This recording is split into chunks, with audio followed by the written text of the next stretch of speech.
المغضوب عليهم صل على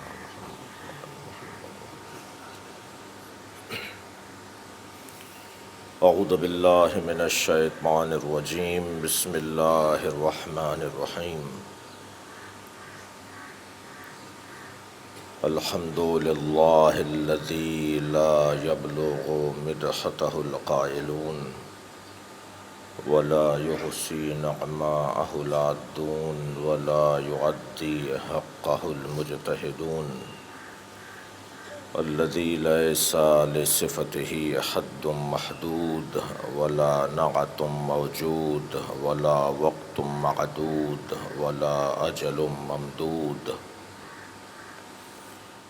فطر الخلائق بقدرته ونشر الرياح برحمته والصلاة والسلام على الرسول المسدد المصطفى العمجد المحمود الأحمد سيدنا ومولانا ومولى الكونين جد الحسن والحسين عاني أبا القاسم محمد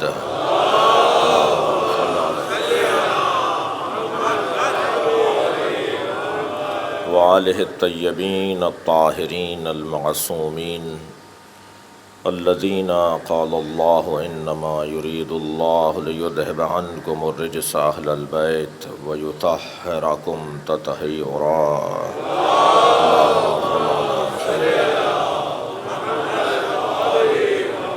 ولعنة الله على أعدائهم أجمعين من يوم عداوتهم إلى قيام يوم الدين أما بعد قال الحكيم في قرآن الكريم بسم اللہ الرحمن الرحیم الحمد للہ رب العالمین الرحمن الرحیم مالک یوم الدین ایاک نعبد و ایاک نستعین صلوات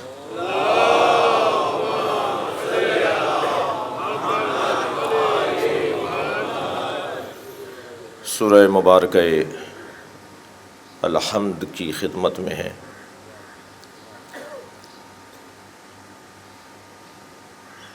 قرآن مجید کا یہ سورہ مکمل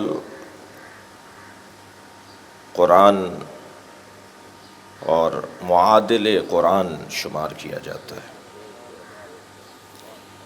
اللہ نے جو حیثیت پورے قرآن کو عطا کی ہے وہ حیثیت مکمل حیثیت سورہ مبارکہ الحمد کو قرار دی ہے۔ اللہ کے نزدیک جیسے قرآن ہے ایسے سورہ الحمد ہے۔ یہ واحد سورہ ہے کہ جو نبی کا ساتھ نہیں چھوڑتا۔ نبی مکے میں ہوتے ہیں تب بھی نبی پر نازل ہوتا ہے، اور نبی مدینہ چلے جاتے ہیں تب بھی نبی پر نازل ہوتا ہے۔ اس سورہ کی اہمیت اور فضیلت میں ایک عنوان یہ بہت ہے، بلند ہے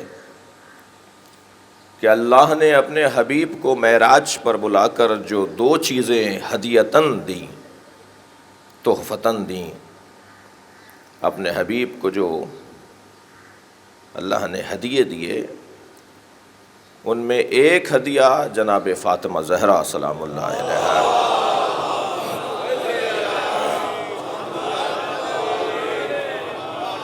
اور ایک ہدیہ مکمل سورہ مبارکہ الحمد۔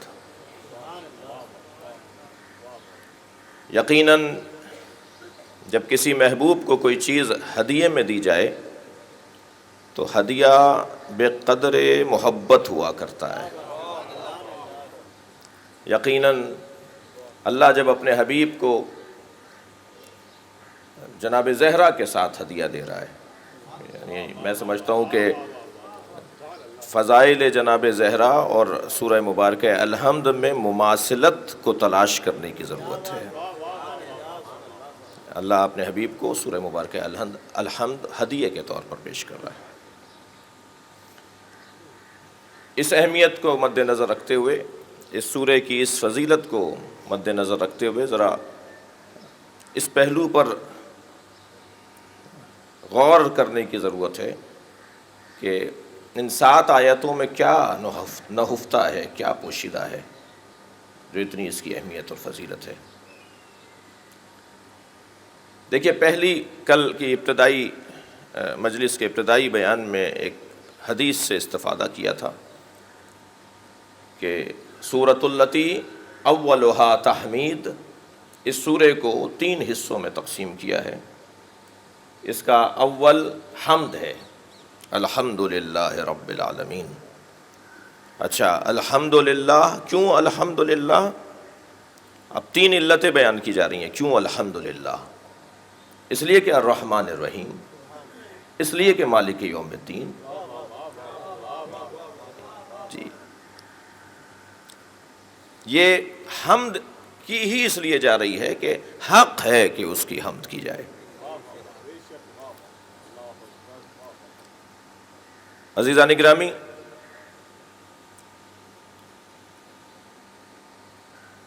اہل منطق نے انسان کی تعریف کی ہے۔ یہ بات بھی میں اپنے کمسن ساتھیوں کے لیے دہراتا ہوا آگے بڑھوں کہ ہر کتاب کا ایک عنوان تحریر ہوا کرتا ہے۔ آپ اپنے کتاب خانے میں سے کسی ایک کتاب کو نکالیے، کوئی کتاب ایسی نہیں ملے گی کہ جس کا کوئی عنوان تحریر نہ ہو۔ یہ فلسفے کی کتاب ہے، یہ منطق کی کتاب ہے، یہ علم کلام کی کتاب ہے، یہ علم تاریخ کی کتاب ہے، یہ مثلاً علم فقہ کی کتاب ہے۔ ہر کتاب کسی عنوان پہ لکھی جاتی ہے، ہر کتاب کا کوئی عنوان ہے، ہر کتاب کا کوئی موضوع ہے، اور جتنا بڑا لکھنے والا ہوگا، جتنا بڑا محرر ہوگا، جتنا بڑا قلم کار ہوگا، اتنا ہی اپنے مضمون کو اپنی تحریر میں گنجائش دے گا۔ کہ صاحب لکھنے والے تو بہت بڑے تھے مگر کتاب نہیں بول رہی کہ یہ ان کی کتاب ہے۔ نام تو بڑا مشہور ہے مگر کتاب میں دم نہیں ہے، کتاب میں وہ تاثیر نہیں ہے ان کے قلم کی۔ کیا ہوا تھا؟ کیا کسی نامساعد حالات میں کتاب لکھی تھی جو یہ کتاب اتنی اچھی نہیں لکھ پائے؟ یہ تبصرہ ہو سکتا ہے، یہ تبصرہ کیا جاتا ہے، اس لیے کہ کتاب کے مضامین احاطہ نہیں کر رہے، کتاب کے موضوعات، کتاب کے ذیلی موضوعات، کتاب کی فہرست مطالب اس مضمون کا احاطہ نہیں کر رہے۔ وہ مضمون بڑا عظیم تھا مگر انہوں نے جو باتیں کی ہیں وہ مکمل نہیں کر پائے۔ لہٰذا جو گہرے مضامین پر لکھی گئی کتابیں ہوتی ہیں وہ ایک جلدی نہیں ہوتی، ان کو کئی جلدوں پر مشتمل لکھا جاتا ہے کہ ایک جلد میں ہم یہ بات کر ہی نہیں سکتے، دوسری جلد ہونا ضروری ہے، تیسری جلد اس کا ہونا ضروری ہے۔ عزیزان گرامی، خود قرآن مجید ایک کتاب ہے یا نہیں؟ کتاب قرآن کے 11 نام قرآن میں ذکر ہوئے، ان میں سے ایک نام کتاب ہے، اور کتاب کسے کہتے ہیں؟ ما کتب بہ، جسے لکھ دیا جائے۔ ہر وہ چیز جسے لکھ دیا جائے اسے کتاب کہا جاتا ہے۔ یہ کتاب ہے۔ نبی بھی اپنی امت کے درمیان جاتے ہوئے 2 چیزیں چھوڑ کر جا رہے ہیں۔ میں اس بحث میں مبتلا نہیں ہونا چاہتا کہ کس نے جمع کیا اور کس نے ایک جگہ کیا۔ نبی کہہ رہے ہیں کہ میں کتاب دے کر جا رہا ہوں، تو پھر بحث کی گنجائش کہاں ہے؟ میں تمہارے درمیان 2 گراں قدر چیزیں چھوڑے جا رہا ہوں۔ ایک صلوات ہدیہ کریں نبی اور آل نبی پر۔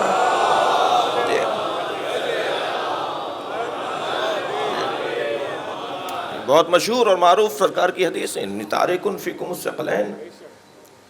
ثقلین یا ثقلین دونوں اعراب درست ہیں، دونوں طریقہ تکلم ٹھیک ہے۔ میں تمہارے درمیان 2 چیزیں چھوڑے جا رہا ہوں، کتاب اللہ، اللہ کی کتاب ہے، اس کا مطلب ہے ما کتب بہ، جسے لکھ دیا گیا ہے، وہ لکھی ہوئی چیز ہے جو نبی چھوڑ کر جا رہے ہیں۔ تو قرآن کتاب ہے، اور کتاب یہ کس کی لکھی ہوئی ہے؟ یہ اللہ کی۔ اب آج یہ بات ہونی ہے کہ یہ لکھی ہوئی جو کتاب ہے، جی یہ گفتگو ہے آج کا عنوان۔ یہ جو اس جو آپ کتاب لکھتے ہیں، آپ خط لکھتے ہیں، آپ تحریریں لکھتے ہیں، اپنی تحریروں کو قلم کے ذریعے سے لکھتے ہیں، یعنی آپ کا جو ما فی الضمیر ہے، آپ کا جو مدعا ہے، وہ آپ قلم اور کاغذ کے ذریعے سے بیان کر رہے ہیں، تب وہ کتاب کہلائے گی۔ یعنی اللہ کا کلام محتاج قلم ہو جائے، اللہ کا کلام محتاج قرطاس ہو جائے، یعنی اللہ اپنے کلام کو منتقل کرنے کے لیے کسی کاغذ یا کسی صفحے تحریر کو تلاش کرے، تو کیا وہ جو چیز بیان ہو رہی ہے وہ وہی چیز بیان ہو رہی ہے، یا محتاجی آ رہی ہے یا نہیں آ رہی؟ علم الہی اس کی ذات ہے، اس کی ذات اس کا علم ہے، اس کی صفت علم اس کی ذات سے علیحدہ نہیں ہے۔ یہ قرآن کیا ہے؟ جس میں رطب اور یابس کو بیان کیا گیا ہے، جس میں ہر چیز کا احصاء کیا گیا ہے، اس میں ہر چیز کو بیان کیا گیا ہے۔ یہ کتاب جس میں کوئی ایسی چیز نہیں ہے جس کا ذکر نہ کیا گیا ہو، یہ میری مجبوری ہے کہ میں نہیں سمجھ پا رہا۔ نبی کہتے ہوئے دکھائی دے کہ ہمیں نہیں سمجھ میں آ رہا تو بات ہوگی، نبی تو فرما رہے ہیں کہ اللہ نے یہ میرے قلب پر اتارا ہے۔ میں کہہ سکتا ہوں کہ مجھے سمجھ میں نہیں آ رہا، مگر کہیں ڈھونڈ کر دکھایا جائے کہ سرکار نے کہا ہو، مولا علی نے فرمایا ہو۔ مجھے تو ان لوگوں پہ بھی تعجب ہے کہ جنہوں نے کہا کہ حسبنا کتاب اللہ، ہمیں کتاب خدا کافی ہے۔ یہ تمہارے منہ سے اچھا نہیں لگ رہا، تمہارا قد اتنا بڑا نہیں ہے کہ تم یہ کہو کہ ہمیں کتاب خدا کافی ہے۔ یہ جملہ بولے تو محمد بولے یا علی بولے؟ صلوات پڑھیں گے محمد و آل محمد۔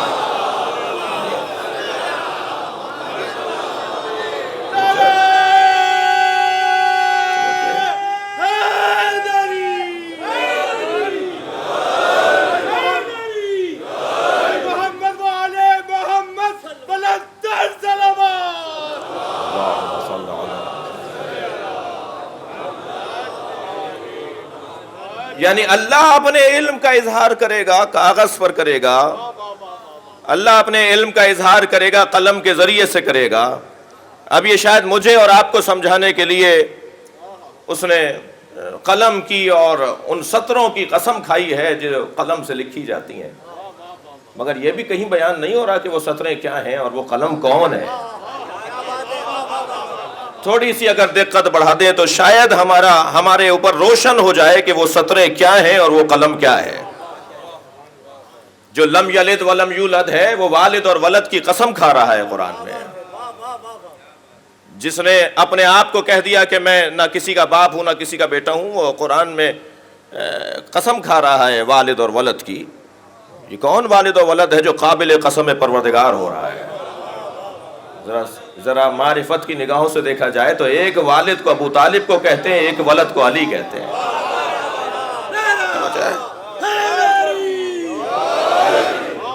اور یہ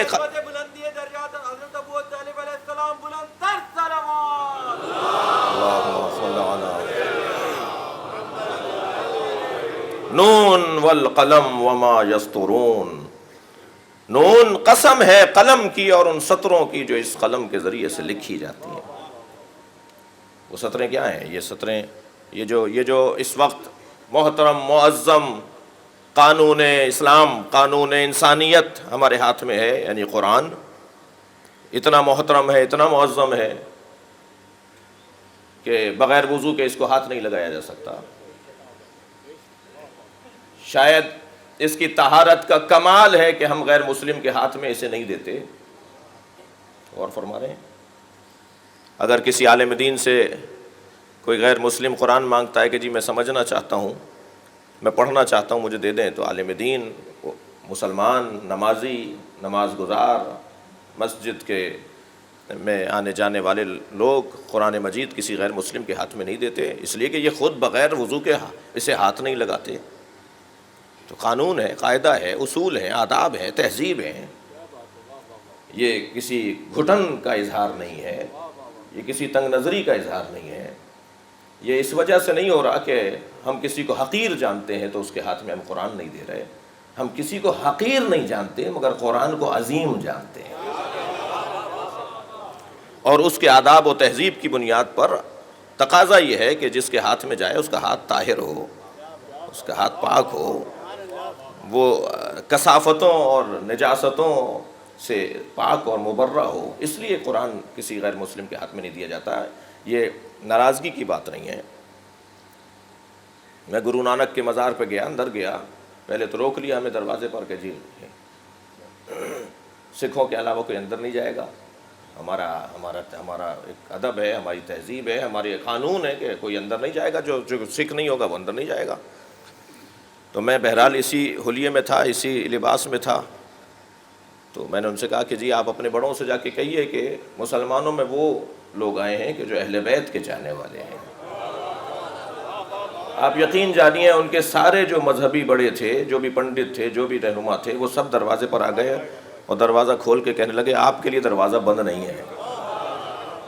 اس کا شاید ایک سبب یہ بھی ہے کہ ہم نے بھی کسی کے لیے دروازہ بند نہیں رکھا ہوا.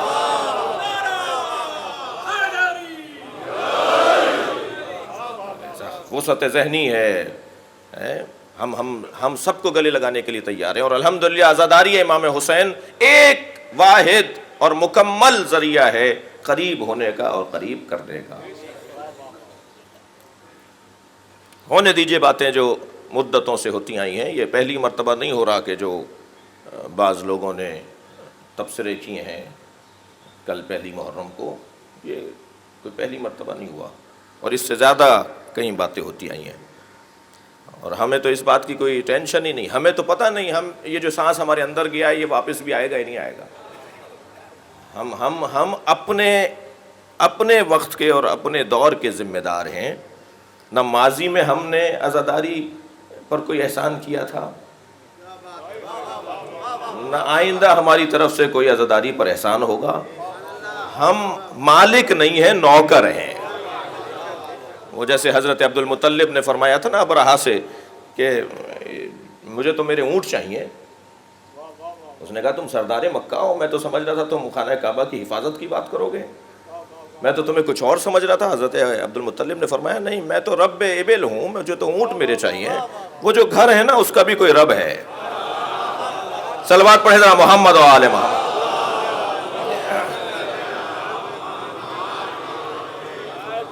وہ خود اپنے گھر کی حفاظت کرنے والا ہے. یہ امام حسین کا ذکر الہی ہے، یہ اللہ کو قریب کرنے کا ذریعہ ہے.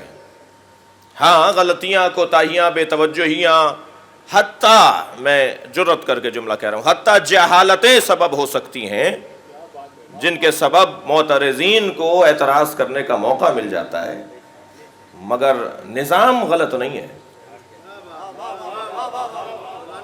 نظام غلط نہیں ہے.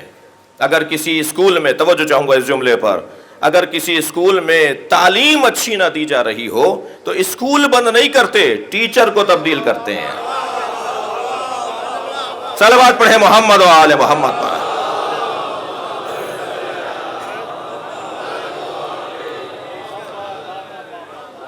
یہ گھٹن نہیں ہے جو ہم قرآن نہیں دے رہے کسی کے ہاتھ میں، یا مثال کے طور پہ مسجد میں آنے نہیں دے رہے. مکے میں غیر مسلم کا داخلہ ممنوع ہے. جی مسجد میں غیر مسلم کا داخلہ ممنوع ہے. حرم ہائے اہل بیت میں جو غیر مسلمین جا رہے ہوتے ہیں اس کا سبب یہ ہے کہ وہ مسجد کا رستہ نہیں ہوتا، وہ مسجد نہیں ہے. اور ان کو بھی ایک حد پر لے جا کے بتا دیا جاتا ہے کہ یہ تہذیب اور آداب اور طہارت کا تقاضا یہ ہے کہ آپ اس سے آگے نہ آئیں. عزیزان گرامی، یہیں میں ایک جملہ آپ کی عظمت اور آپ کی فضیلت میں کہہ دوں کہ یہ کچھ کم احسان ہے اہل بیت کا ہم پر کہ جہاں بہت سو کو جانے کی اجازت نہیں ہے وہاں آپ چلے جاتے ہیں.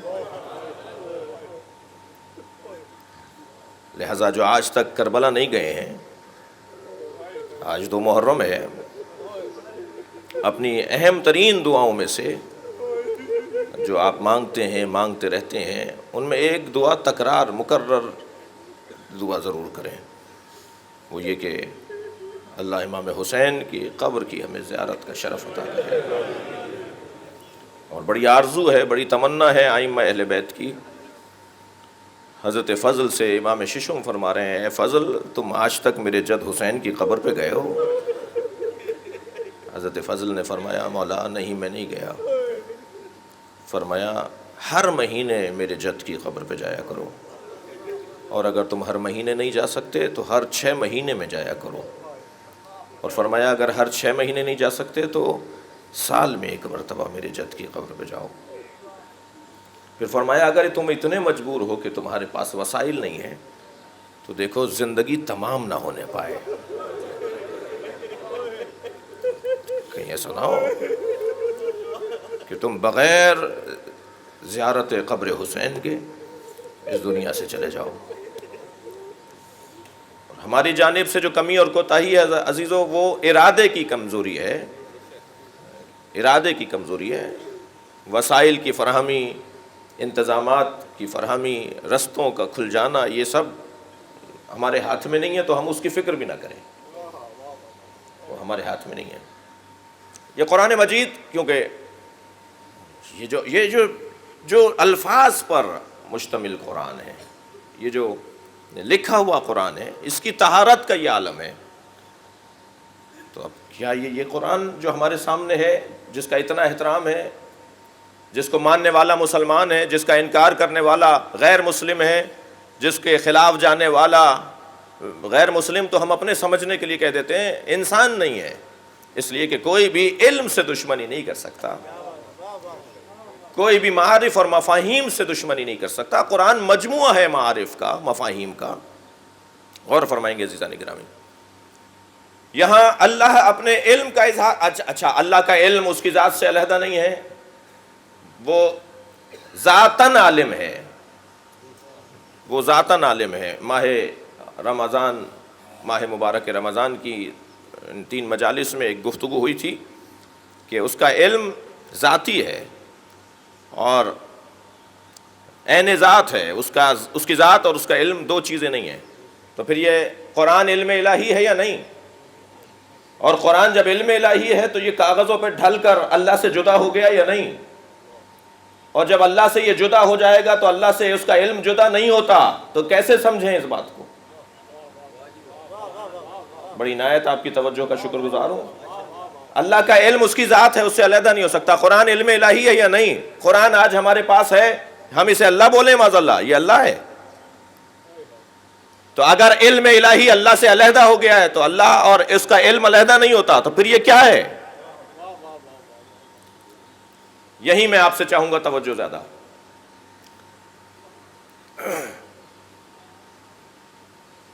اس کتاب کا عنوان گفتگو، عنوان تحریر، اللہ نے جس عنوان پر اس کتاب کو لکھا ہے وہ عنوان ہے انسان. یہ انسان کے موضوع پر لکھی گئی کتاب ہے. لکھنے والے نے جس عنوان پر اسے لکھا ہے وہ عنوان انسان. لہٰذا جتنے بھی مفاہیم اور مطالب اس کے اندر نہفتہ اور پوشیدہ اور بیان ہوئے ہیں وہ سب انسان کو محور بناتے ہیں. کوئی ایسا موضوع بیان ہونے سے نہیں روکا گیا کہ جو انسان سے متعلق نہ ہو، اس کی ترقی سے متعلق نہ ہو، اس کی تعلیم سے متعلق نہ ہو، اس کی کیفیات سے متعلق نہ ہو، اس کو کسی طرح بہتر سے بہتر بنانے سے متعلق نہ ہو. لہذا ساری توجہ اس کلام کی انسان کے اوپر ہے. اب یہ کلام انسان کو 4 حصوں میں تقسیم کرتا ہے، یا 4 نام لیے ہیں اس کلام نے انسان کے. ایک نام اس قرآن نے انسان کا لیا ہے، ہیا کل حجارہ او اشد قسوۃ، یہ پتھر ہے اور پتھر سے زیادہ سخت ہے. یا اللہ، انسان کو کہہ رہا ہے اللہ، یہ پتھر ہے. پتھر علیحدہ چیز ہے، انسان علیحدہ چیز ہے. یہ اتنا اپنے آپ کو گرا دیتا ہے کہ یہ حیوانات میں بھی نہیں، نباتات میں بھی نہیں، یہ جا کر جماعتات میں منتقل ہو جاتا ہے. نزول اتنا کر رہا ہے یہ اپنا، اتنا گرا رہا ہے اپنے آپ کو، اتنا پست کر لیا اس انسان نے اپنے آپ کو کہ یہ گر کر حیوانوں میں بھی نہیں آیا، یہ گر کر پودوں میں بھی نہیں آیا، یہ گر کر پتھروں میں آ گیا. لہذا اور پھر پتھروں میں بھی نہیں، اللہ اکبر، اللہ کیا کہہ رہا ہے؟ او اشد قسوۃ، یہ پتھر سے بھی زیادہ سخت ہے. یہ انسان کی بات ہو رہی ہے قرآن میں، یعنی یہ قرآنی تبرہ ہے. اور فرما رہے ہیں قرآن جب بات کرے گا تو اس انداز سے بات کرے گا جس کے یہاں حس ہی باقی نہ ہو. اگرچہ جو ہمیں اللہ سمجھانا چاہتا ہے وہی ہے، ورنہ پتھروں میں بھی حس ہے. یہ اللہ جو ہم سمجھیں گے وہی اللہ ہمیں سمجھانا چاہ رہا ہے.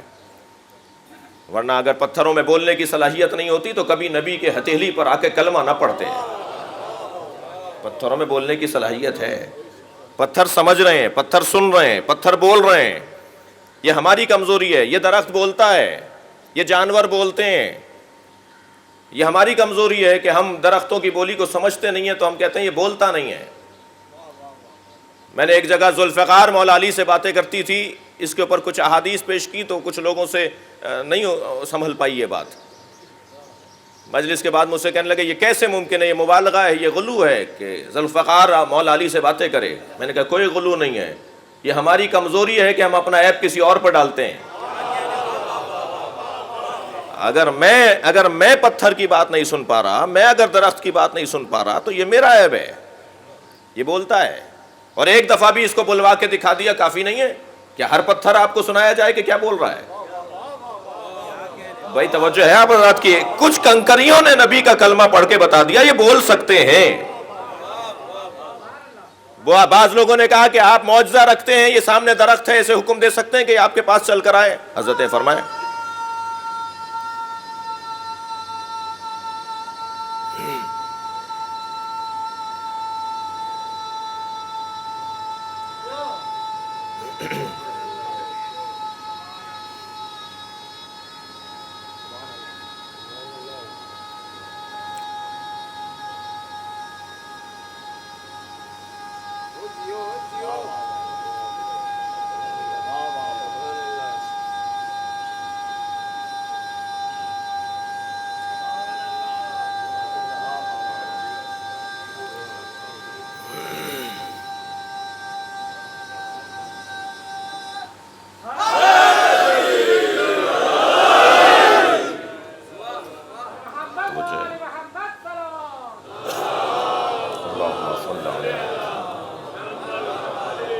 سرکار نے درخت کو حکم دیا اور درخت چلتا ہوا نبی کے سامنے آ گیا. نہج البلاغہ میں مولا علی نے نبی کے جو معجزے بیان کیے ہیں ان میں سے اس معجزے کو مولا علی نے بڑی اہتمام کے ساتھ بیان کیا ہے. فرماتے ہیں کہ درخت کی ٹہنیوں نے لٹک کر نبی کے پیروں کا بوسہ دیا. درخت چل کر آ گیا. یہ درخت بولتا ہے، یہ درخت بات کرتا ہے، یہ جانور بولتے ہیں، یہ پتھر بولتے ہیں. ایک حسین گفتگو ہے. غور فرما رہے ہیں اشد قسوۃ، یہ صرف پتھر نہیں ہے، پتھروں سے زیادہ پست ہے. کتنا سخت ہوگا. اللہ نے اس کا دل بنایا ہے. علامات الشقاء، نبی فرماتے ہیں 4 علامتیں ہیں شقاوت کی. جمود العین، آنکھوں کا پتھرا جانا. یہ آنکھیں چلتی ہیں، یہ پلکیں جھپکتی ہیں مگر ان سے آنسو نہیں نکلتا. نبی فرما رہے ہیں شقی ہے یہ، جس کی آنکھوں سے آنسو نہیں نکلتا. نبی فرما رہے ہیں شقاوت کی علامتوں میں سے ایک علامت. ایک نبی کی خدمت میں کسی نے کہا یا نبی اللہ میری آنکھوں سے آنسو نہیں آتے، تو آپ نے کچھ غذاؤں کی نصیحت فرمائی کہ فلاں فلاں غذا کھایا کرو تاکہ تمہاری آنکھوں سے آنسو آئیں. وہ آنکھ نہیں ہے جو روتی نہ ہو.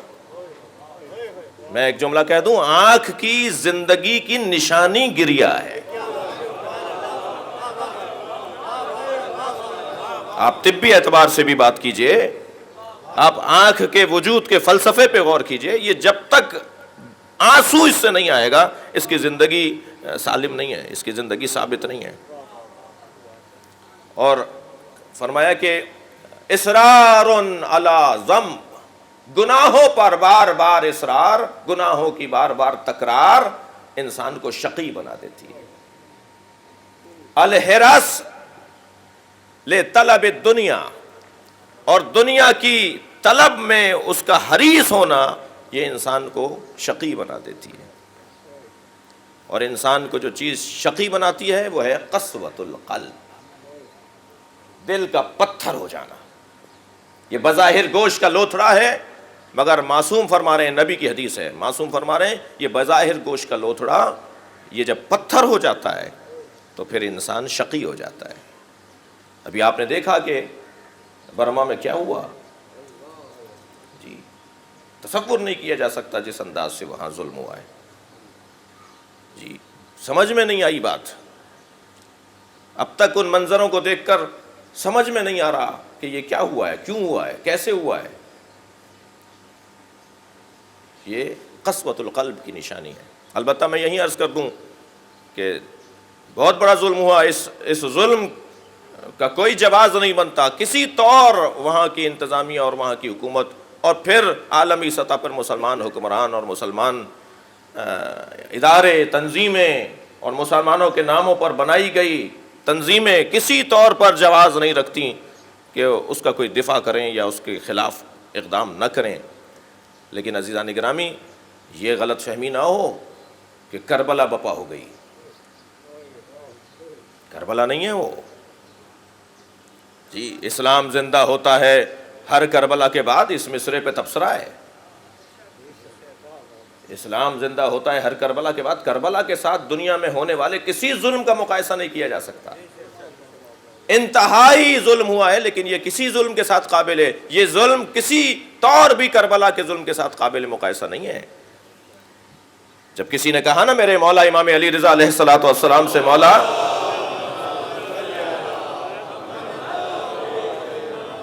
مختار ثقفی نے کربلا کے ظالموں اور امام حسین کے قاتلوں سے بدلہ لے لیا، تو پھر یہ عزاداری، پھر یہ گریہ، پھر یہ ماتم، یہ پھر محرم۔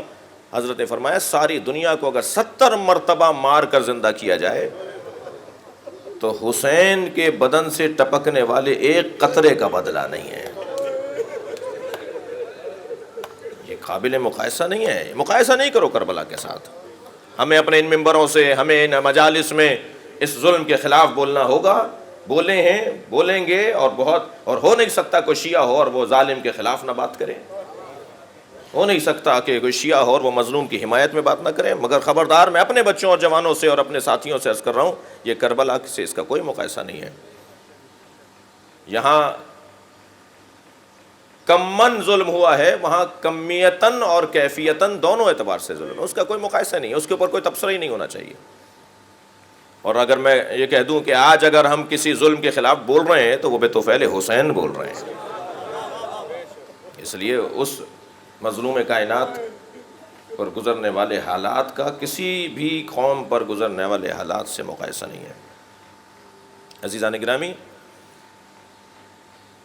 انسان، قرآن کہہ رہا ہے اوشد و قسوتن، یہ پتھر سے زیادہ سخت ہے۔ اور صفحہ پلٹا ہم نے تو قرآن مجید میں ہمیں آیت نظر آئی، لہم اعین لا یبصرون بہا، ہم نے انہیں آنکھیں دی ہیں یہ دیکھتے نہیں ہیں۔ اب اللہ انسان کا تعارف کروا رہا ہے، لہم آذان لا یسمعون بہا، ہم نے انہیں کان دیے ہیں مگر یہ سنتے نہیں ہیں۔ لہم قلوب لا یفقہون بہا، ہم نے انہیں دل دیے مگر یہ سمجھتے نہیں ہیں۔ اولئک کالانعام، یہ جانور ہیں۔ کسے کہہ رہا ہے اللہ؟ انسان کو کہہ رہا ہے یہ جانور ہیں، اور پھر فوراً کہا بل ہم اضل، بلکہ جانوروں سے پستر ہیں۔ یعنی اللہ نے انسان کو انسان بنایا ہے، یہ اپنے آپ کو گرا کر یہاں تک لے آتا ہے کہ پھر خود اللہ ہی اس انسان کو جانور بولتا ہے، اور پھر بل ہم اضل کہہ کر یہ بات بھی واضح کر دی جاتی ہے کہ نہیں، اسے حیوان کہنا بھی صحیح نہیں ہے، اس لیے کہ اسے حیوان بنایا کب تھا جو اسے حیوان کہا جائے؟ اب یہ حیوان ہو جاتا ہے، یہ حیوان ہو جاتا ہے، یہ جانور ہو جاتا ہے۔ عزیزان گرامی، جانور اور انسان کے اندر جو موٹے فرق ہیں ان پر غور کرنے کی ضرورت ہے۔ البتہ بعض اوقات تو یہ حیوان انسان کو بھی رہنمائی فراہم کر رہا ہوتا ہے، اس کی کچھ عادتیں، اس کی کچھ اطوار۔ الحیوان، ائمہ کے زبان مبارک سے جو جانوروں کے بارے میں ہمیں تعلیمات نصیب ہوئی ہیں ان پہ غور کرنے کی ضرورت ہے۔ بہرحال قرآن اسی انسان کو حیوان کہہ رہا ہے۔ قرآن مجید اسی انسان کے بارے میں ایک حسین باب روشن کرتا ہے جو اس کی واقعی تصویر ہے، اور وہ کیا ہے؟ وَإِذْ قَالَ رَبُّكَ اے میرے حبیب یاد کرو کہ جب تمہارے رب نے للملائکۃ، تمہارے رب نے ملائکہ سے کہا انی جاعل فی الارض خلیفہ، میں زمین پر خلیفہ بنا رہا ہوں، میرا کام زمین پر خلیفہ بنانا ہے، میرا کام خلیفہ بنانا ہے، اب میں زمین پر اسے قرار دے رہا ہوں۔ تو فرشتوں کی آواز آئی قالوا اتجعل فیہا من یفسد فیہا ویسفک الدماء، اے اللہ تو اسے زمین پر اپنا خلیفہ بنائے گا کہ جو زمین پر فساد پھیلائے گا، جو زمین پر خون گرائے گا۔ عزیزان گرامی، تکرارن مکررن یہ جملہ کہہ رہا ہوں اس عزا خانے کے اندر، اہل دقت تشریف فرمائے، صاحبان اختیار لوگ بیٹھے ہوئے ہیں، بات بہت دور تک جاتی ہے، ہمارے ممبر کے برکتوں میں سے ایک برکت ہے۔ معاشرے میں عدل و انصاف، معاشرے میں امن و امان اس وقت تک بحال نہیں ہوگا۔ صاحبان اختیار توجہ کریں، آپ خون بہانے والے کو گرفتار کر کے قید میں زندانوں میں ڈال دیں، اس سے معاشرہ سکون اور چین میں منتقل نہیں ہوگا، معاشرے میں چین بحال نہیں ہوگا، امن و امان بحال نہیں ہوگا۔ قاتل کو پکڑنے سے امن بحال نہیں ہوگا۔ قرآن قاعدہ دے رہا ہے کیسے امن بحال کرو گے معاشرے میں، قرآن اصول دے رہا ہے۔ قالوا اتجعل فیہا من یفسد فیہا ویسفک الدماء، قرآن کی ترتیب بیان میں فسادی کا ذکر پہلے ہے، خون بہانے والے کا ذکر بعد میں۔ جب تک ہم اپنے معاشرے سے فساد پھیلانے والوں کی نشاندہی کر کے انہیں لگام نہیں دیں گے، خون بہانے والے آتے رہیں گے۔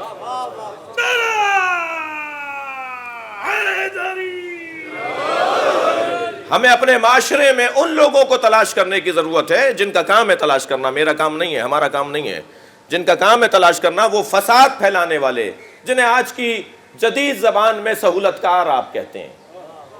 صلوات پڑھ لیں ذرا محمد و آل محمد۔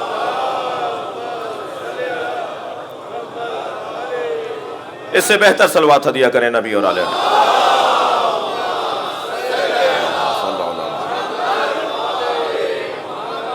اب یہاں قرآن مجید نے انسان کا تعارف کروایا ہے۔ آج کی بات کو میں ایک منزل تک لے کر جاؤں، انی جاعل فی الارض خلیفہ، میں زمین پر خلیفہ بنانے والا ہوں۔ اب یہ بہترین تصویر ہے انسان کی کہ وہ خلیفۃ اللہ ہے، اور یہ بھی میرے کم سن ساتھیوں پر روشن رہے، میرے بڑے بزرگ اور مجالس پڑھنے اور سننے والے جانتے ہیں، لیکن میں اپنے کم سن ساتھیوں کے لیے کہہ رہا ہوں کہ خلیفہ کا مطلب جانشین نہیں ہے۔ خلیفہ جانشین کو نہیں کہتے۔ اگر خلیفہ کا صحیح مفہوم روشن ہو جائے تو شاید بہت ساری اسلامی کتابوں میں لکھی ہوئی الجھنیں دور ہو جائیں۔ خلیفہ کا مطلب جانشین نہیں ہے، اس لیے کہ اللہ کی کوئی جگہ نہیں ہے جو حضرت آدم کو وہاں بٹھایا جا رہا ہو، اور اگر اللہ کی کوئی جگہ مان لیں گے تو اللہ کو محدود کر دیں گے، اور جو محدود ہو جائے وہ اللہ نہیں ہوتا۔ جو کسی جگہ پر جا کے بیٹھ جائے یہاں ہے اور وہاں نہیں ہے، وہ مجبور ہو جاتا ہے، وہ صمد نہیں ہوتا۔ اللہ صمد ہے، اللہ بے نیاز ہے، اللہ بسیط ہے، اللہ مرکب نہیں ہے، اللہ مکان نہیں رکھتا، اللہ جسم نہیں رکھتا جو اس کی کوئی جگہ ہو۔ تو پھر خلیفہ کا مطلب جانشینی نہیں ہے، خلیفہ کا مطلب نمائندگی ہے۔ اللہ اپنا خلیفہ حضرت آدم کو بنا رہا ہے، اپنی جگہ بٹھانے کے لیے نہیں بنا رہا، بلکہ اپنا نمائندہ بنا رہا ہے۔ بس جو نمائندہ بنایا جا رہا ہے اس میں وہ صفات ہونی چاہیے جو نمائندہ بنانے والے میں ہیں۔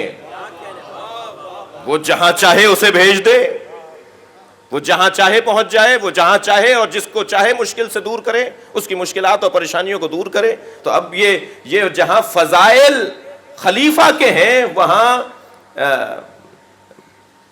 خلیفہ بنانے والے کے فضائل ہیں۔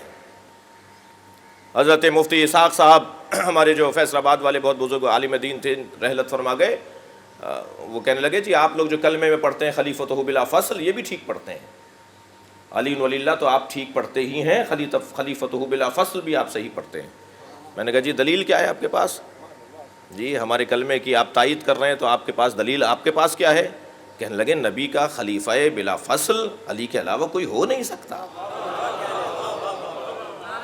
تمام تاریخ کی شخصیات کا انکار نہیں ہے، مگر خلیفہ کا مطلب ہے نمائندہ۔ نمائندہ کہتے ہی اسے ہیں کہ جو بات نبی سے پوچھی جاتی وہی ہے بات، اس بات کا جواب یہ بھی دے سکے۔ اگر یہ اس بات کا جواب نہیں دے پا رہا تو یہ نمائندہ نہیں ہے. اور ایک نہیں دسیوں واقعات ہے کہ جب جواب نہیں بنتا تھا تو کہتے تھے علی سے جا کے پوچھ کر آؤ. یہاں اللہ اپنے اس انسان کا نام دے رہا ہے خلیفۃ اللہ، خلیفہ الہی. عزیزان گرامی، اہل منطق نے تعریف کی ہے انسان کی اور قرآن نے تعریف کی ہے انسان کی. ہم قرآنی تعریف کو مانیں گے یا اہل منطق کی تعریف کو مانیں گے؟ میں سورہ مبارکہ الحمد کے پہ غور کرتا ہوا نتیجتاً ایک جملہ کہہ کر اپنے بیان کو یہاں مکمل کروں. منطقیوں نے تعریف کی ہے الانسان ہوا حیوان ناطق. انسان اسے کہتے ہیں جو حیوان ناطق ہو. انسان حیوان ناطق، جنس اور فصل. جنس اس کی کیا ہے؟ حیوان. فصل اس کی کیا ہے؟ ناطق ہونا. اگر فصل اس کی نہیں آئے گی ناطق ہونا تو یہ حیوان تو بہت سارے ہیں. وہ 4 پیروں والے بھی حیوان ہیں، وہ پروں والے بھی حیوان ہیں، وہ رینگنے والے بھی حیوان ہیں، وہ اڑنے والے اور وہ تیرنے والے بھی حیوان ہیں. لیکن فوراً کہا حیوان ناطق. ناطق کہہ کر ان سارے حیوانوں سے اسے علیحدہ کر دیا.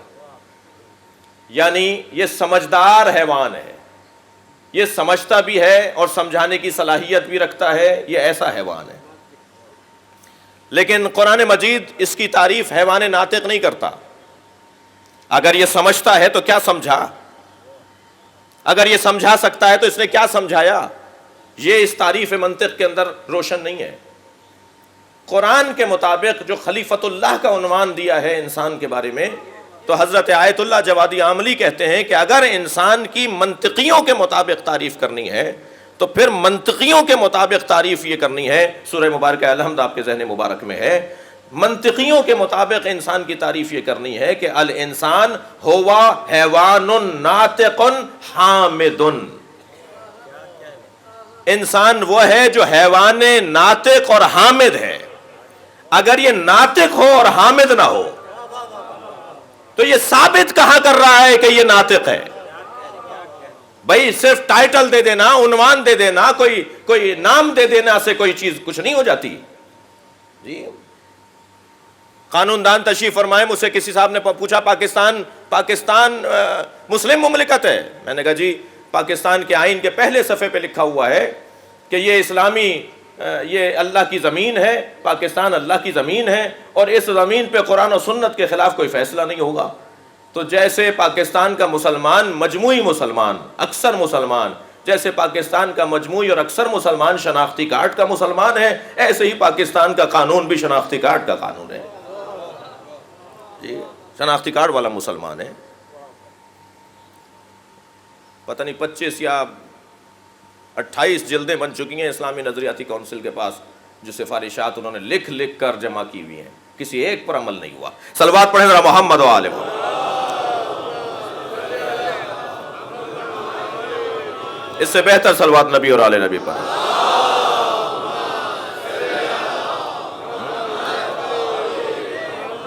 یہ کیا ہوا جب یہ انسان حیوان ناطق ہے، یہ سمجھدار حیوان ہے؟ کیا سمجھا یہ سمجھدار حیوان ہے؟ تو کیا کیا اس نے اپنی سمجھداری سے؟ جب تک یہ اپنی سمجھداری کا ثبوت نہیں دے گا کہ یہ حامد ہے، یہ حمد کرنے والا ہے، یہ اپنے رب کا اقرار کرنے والا ہے، یہ اپنے رب کے آگے عاجز ہونے والا ہے، یہ اپنے رب کی تمام تر عظمتوں کا اقرار کرنے والا ہے، اس وقت تک یہ حیوان رہے گا، حیوان ناطق اور انسان نہیں کہلائے گا. بس انسان تب انسان کہلائے گا جب حمد کرتا ہو اللہ. عزیزان گرامی، انسان اس وقت ہے انسان کہلائے گا جب حمد الہی بجا لاتا ہو. بہت بڑے انسان ہیں، بہت بڑا نام ہے، بہت بڑے دانشور ہیں، حمد کا وقت نہیں ہے ان کے پاس. اب دیکھیے حمد کی ایک ظاہری صورت ہے اور ایک باطنی اور حقیقی صورت ہے. حمد کی ظاہری صورت تو یہی ہے کہ جو آپ ابھی چند 1.5-2 گھنٹے پہلے 2 رکعت نماز پڑھی آپ نے، یہ حمد کی ظاہری صورت ہے. اور آپ اس کی شدت دیکھیے نا کہ لا صلاۃ الا بفاتحۃ الکتاب. اللہ اپنی نماز ہی قبول نہیں کر رہا جب تک کہ اس میں سورہ الحمد نہ پڑھی جائے. نماز رد کر دی جائے گی اگر سورہ الحمد اس میں نہیں پڑھی جائے گی. تو کیوں؟ اس لیے کہ انسان کی تعریف ہے انسان ہوا حیوان ناطق حامد. انسان حیوان ناطق حامد ہے. جب تک حمد نہیں کرے گا یہ انسان نہیں ہے. اب کچھ بھی ہوگا، ڈاکٹر ہوگا، انجینئر ہوگا، جج ہوگا، مولوی ہوگا، عالم ہوگا، جی علامۃ الدہر ہوگا، کچھ بھی ہوگا، لیکن یہ انسان نہیں ہے. قرآن کی تعریف کے مطابق، اہل منطق کی تعریف کے مطابق یہ ثابت کرے اپنے آپ کو کہ یہ انسان ہے. اور جب ثابت ہوگا کہ جب یہ حامد قرار پائے گا. الحمدللہ. عزیزان گرامی، کبھی حمد ملفوظ لفظوں کی صورت میں کی جاتی ہے، مختلف انداز ہیں، مختلف ذکر ہیں جس کے ذریعے سے انسان اللہ کی حمد کر رہا ہوتا ہے، اور کبھی اس کا ایک ایک عضو، ایک ایک قطرہ دم، قطرہ خون اللہ کی حمد کر رہا ہوتا ہے. کوئی حامد اتنا بڑا ہو کہ جب وہ الحمدللہ کہے تو اطراف میں جتنی بھی خلق الہی ہو وہ سب اس کی ہم نوا ہو جائے. کوئی کتنا بڑا حامد ہوگا، وہ کتنا بڑا حامد ہوگا کہ جب وہ سجدہ نماز شب کے اندر تسبیح پڑھے گا اپنے رب کی، سبوح قدوس ربنا ورب الملائکۃ والروح، تو اطراف میں پڑے ہوئے کنکر اور پتھروں سے بھی یہی آوازیں آئیں گی. وہ کتنا بڑا حامد ہوگا، وہ کتنا بڑا حامد ہوگا کہ جس کے بدن سے اگر کوئی جانور مس ہو جائے تو وہ وفادار ہو جائے. جانور، ہر ایک جانور کی اپنی صفت ہے، اور جب وہ اپنی صفت پر پہنچ جاتا ہے تو پھر یہ اس کی حمد ہے. جیسے ہماری صفت ہے حیوان ناطق ہے حامد، ایسے ہی ہر وجود کی، ہر مخلوق کی ایک صفت ہے. جب وہ اپنی صفت کو پا لیتا ہے تب اس کی حقیقت بنتی ہے، تب وہ اس کا اہل کہلائے گا کہ اسے یہ نام دیا جائے. وہ حامد جس کی حمد پر اللہ اکبر، اللہ نے کہہ دیا تھا بہت پہلے، انی اعلم ما لا تعلمون. تم کہہ رہے ہو یہ فساد پھیلائے گا، تمہیں کیا پتہ یہ کون بنا رہا ہوں میں، کیا بنا رہا ہوں میں. تم کہہ رہے ہو کہ یہ خون گرائے گا. انی اعلم ما لا تعلمون، جو میں جانتا ہوں وہ تم نہیں جانتے. یا اللہ تو کیا جانتا ہے. عجب نہیں عصر عاشور اللہ نے فرشتوں سے کہا ہو آ جاؤ کربلا میں، جو میں جانتا تھا وہ یہ ہے. میں نے اس انسان کی خاطر یہ پوری کائنات بنائی تھی. میں نے فسادیوں اور خون ریزوں کی وجہ سے یہ دنیا نہیں بنائی، میں نے اس حسین کی وجہ سے یہ دنیا بنائی ہے. حامدین پروردگار کا اجتماع ہے جسے کرب و بلا کہتے ہیں. اور کیا حمد ہوئی ہے وہاں، کیا حمد ہوئی ہے اس زمین پر. آپ یہاں بیٹھے ہوئے ہیں نا، یہ کچھ پھولوں کی خوشبو یہاں آ رہی ہے. جب تک یہ پھول یہاں رہیں گے یہ خوشبو رہے گی. شاید کچھ دیر بعد، کچھ دیر تک اس کی تاثیر رہے. کبھی غور فرمایا کربلا کی زیارت 70 مقبول حجوں سے زیادہ ثواب رکھتی ہے. یعنی میں اور آپ اگر کربلا ہوئیں تو ایک مرتبہ حج کرنا اور کربلا جانا 70 مرتبہ حج کرنے کے برابر ہے. میں پھر ایک جملہ کہوں، بہت سے لوگوں کو یہ روایات سمجھ میں نہیں آتی، اپنوں کو نہیں سمجھ میں آتی، اس پہ تو افسوس کرنا چاہیے. اور جو اس اسکولز میں جنہوں نے داخلہ نہیں لیا ہے انہیں سمجھ میں نہیں آتی، اس مکتب کے جو لوگ نہیں انہیں سمجھ میں نہیں آتی، تو کچھ بنتا ہے ان کا حق کہ انہیں سمجھ میں نہ آئے، مگر انہیں سمجھانا ہمارا کام ہے. جی ایک حج تمہیں کتنا صابر بنائے گا، جوڑ لو کہ کربلا تمہیں 70 برابر صابر بنائے گی.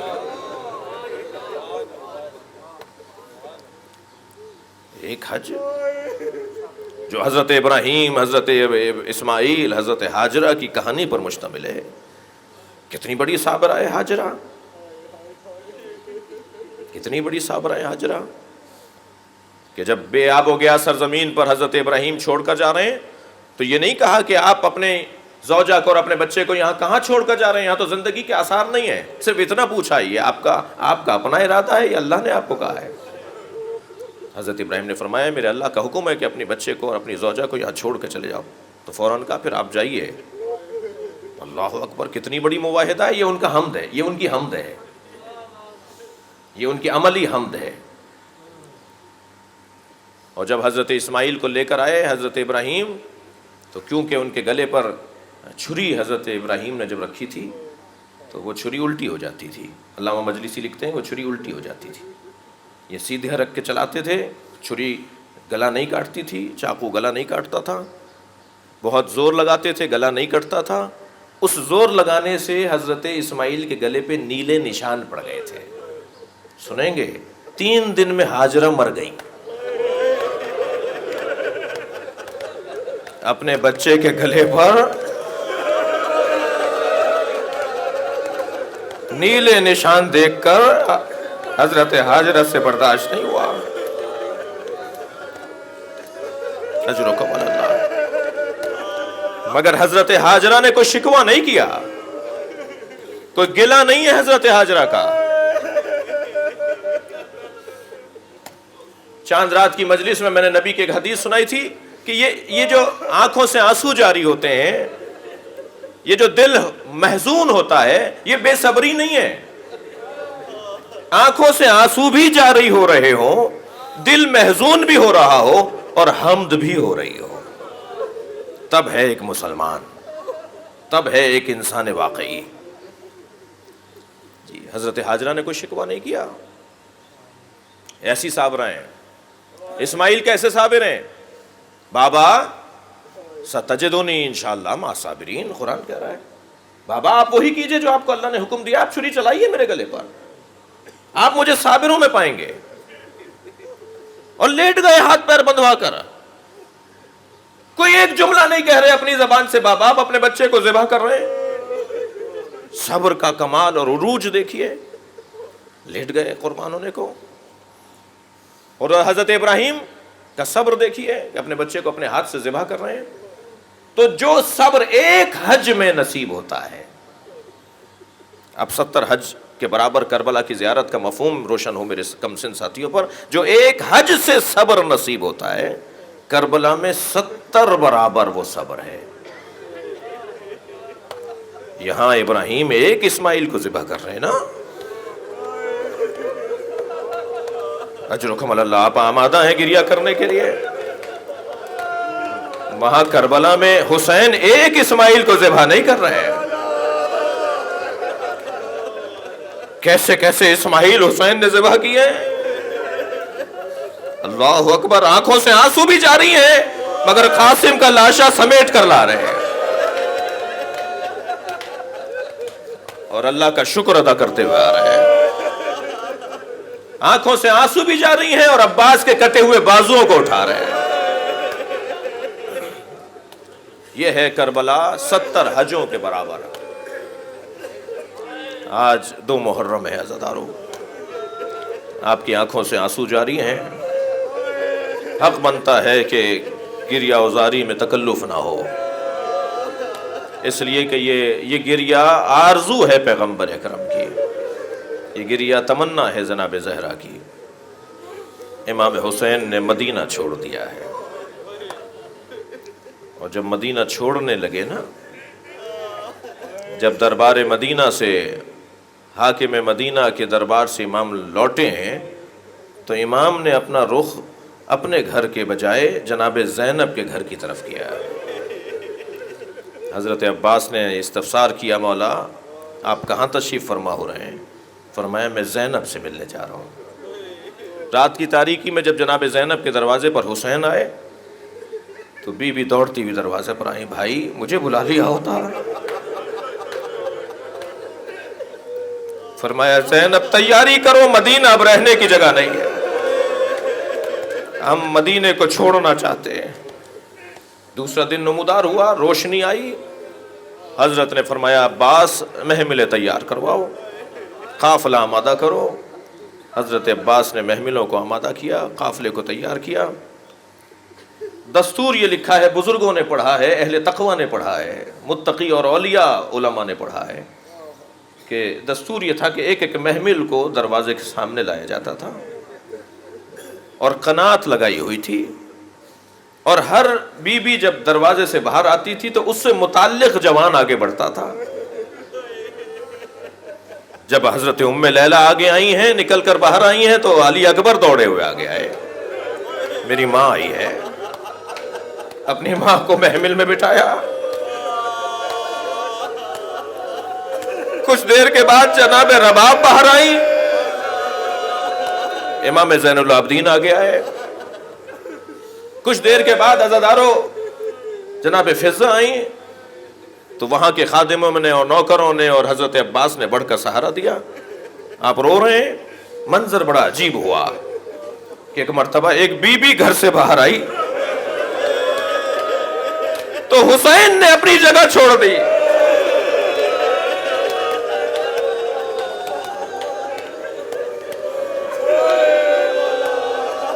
وہ کون بی بی ہے کہ یہاں سے عباس آگے بڑھے، وہاں سے علی اکبر آئے، امام حسین آگے بڑھے، جناب زینب کو امام حسین نے خود سوار کیا۔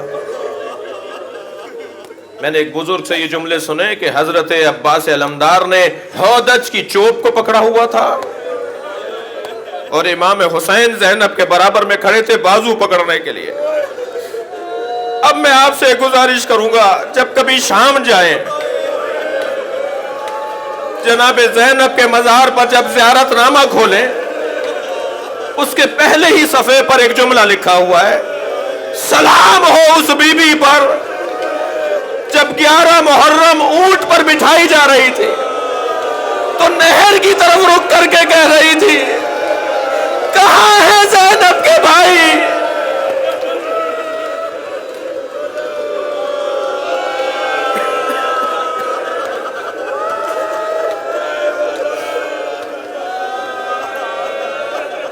اجرکم اللہ، اجرکم اللہ۔ اللہ کسی غم میں نہ رلائے۔ آپ کی آوازیں بلند ہو گئی، مجلس ہو گئی ہے۔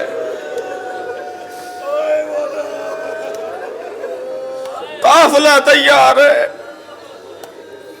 کہ جناب امام حسین کو آ کر حضرت عباس نے کہا، مولا ہمارے خاندان کی معمر بیویاں آپ کو بلا رہی ہیں۔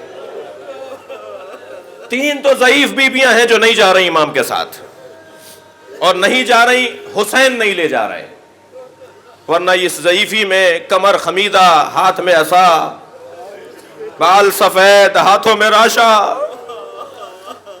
ایک تو پھوپھی ہے نا امام حسین کی، یہ سب چلنا چاہتی ہیں۔ امام نے فرمایا کہ آپ ضعیف ہیں، آپ بزرگ ہیں، آپ گھروں میں رہیں۔ کتابوں میں بہت زیادہ نہیں لکھا ہوا، لیکن بعض بزرگوں نے پڑھا ہے اور بعض عراقی اور ایرانی علماء نے بھی اسے لکھا ہے کہ امام حسین نے 3 معمر بیویوں کو چھوڑا اور ایک اپنی جوان بیٹی کو چھوڑا۔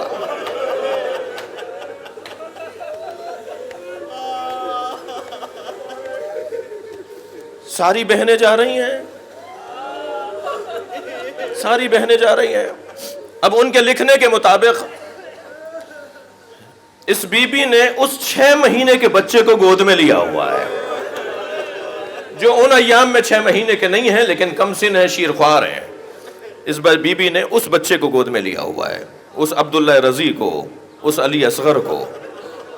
جب سب بیٹھ گئے نا تو قافلہ آگے نہیں بڑھ رہا۔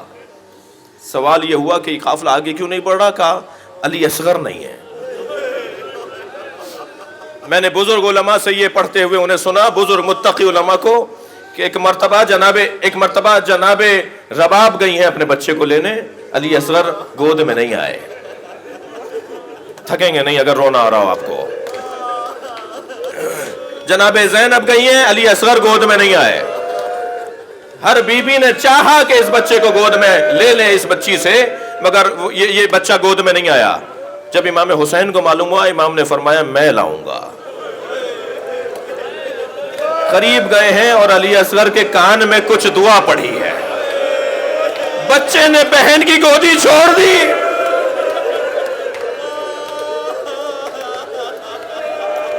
قافلہ تیار ہے، آواز دے کر کہا حسین آپ کو گھر کی بڑی معمر مسن بیویاں بلا رہی ہیں۔ امام نے اپنا گھوڑا چھوڑ دیا، حویلی میں آئے ہیں، بیت الشرف میں آئے ہیں۔ 3 معمر بیویاں عصا ہاتھ میں لیے کھڑی ہیں۔ حضرت ام سلمہ ہیں، نانی ہیں، حضرت ام ہانی ہیں، پھوپھی ہیں، حضرت ام البنین ہیں، ماں کا درجہ رکھتی ہیں، آگے بڑھ کر حضرت ام سلمہ سے کہا نانی آپ نے مجھے بلایا، قافلہ تیار ہے، حسین گھوڑے پر بیٹھیں گے تو قافلہ چلے گا۔ فرمایا نانی آپ نے مجھے بلایا۔ حضرت ام سلمہ نے اپنی ابا میں سے، اپنی چادر میں سے ایک شیشی نکالی، فرمایا تمہارے نانا نے مجھے اس شیشی میں خاک دی تھی اور مجھے کہا تھا کہ جب حسین مدینہ چھوڑ کر جائے تو اس بات کا خیال رکھنا کہ کچھ مدت کے بعد یہ خاک خون میں تبدیل ہو جائے گی اور جان لینا کہ میرا حسین مارا گیا ہے۔ حسین مجھے احساس ہو رہا ہے کہیں یہ وہی سفر تو نہیں ہے۔ امام نے فرمایا نانی ہاں یہ وہی سفر ہے۔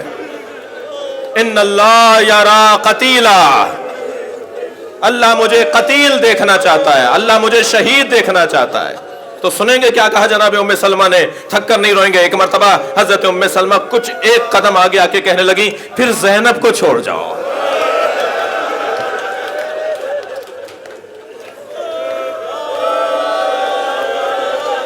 اجرکم اللہ۔ فرمایا ان اللہ یراہن اسارا، اللہ زینب کو اسیر دیکھنا چاہتا ہے۔